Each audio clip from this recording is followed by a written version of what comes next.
இட்லி மேலே தொட்டு சாப்பிடாம நல்லா ஊற்றி பரட்டி சாப்பிட்ற அளவுக்கு இருக்கும் இந்த சாம்பார்.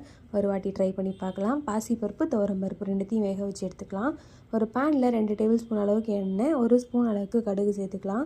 கடுகு நல்லா பொரிஞ்சதும் இது கூட 1 ஸ்பூன் அளவுக்கு சீரகம், 1/4 ஸ்பூன் அளவுக்கு கொஞ்சமாக வெந்தயம், 4 வரமிளகாய் சேர்த்துருக்கேன். இது கூட ஒரு கொத்து அளவுக்கு கருவேப்பிலை சேர்த்துக்கோங்க. பூண்டு சேர்த்துருக்கேன். பூண்டை நல்லா வதக்கிட்டு ஒரு பெரிய வெங்காயத்தையும் இது கூட உப்பையும் சேர்த்து நல்லா கண்ணாடி பதம் அளவுக்கு வதக்கிக்கலாம். 2 தக்காளியும் சேர்த்து நல்லா வதக்கிட்டு மஞ்சத்தூள், மிளகாத்தூள், சாம்பார் பொடி, கொஞ்சமாக மல்லித்தூள் இது எல்லாத்தையும் சேர்த்து ஒரு வாட்டி நல்லா பரட்டிக்கோங்க. இப்போ இது கூட தண்ணி சேர்த்து மசாலாவோட பச்சை வாசனை போகிற அளவுக்கு நல்லா கொதிக்க வச்சுக்கலாம். நான் வேக வச்சு இந்த பருப்பை இது கூட சேர்த்துக்கிறேன். அது கூட டைலூட் பண்ணுறதுக்காக தண்ணி. நல்லா இந்த அளவுக்கு கொதிக்க விட்டால் சூப்பராக கம கமன்னு சாம்பார் ரெடி ஆகிடும். இட்லி, தோசை, பொங்கல் இதுக்கெல்லாம் இந்த சாம்பார் செம்மையாக இருக்கும்.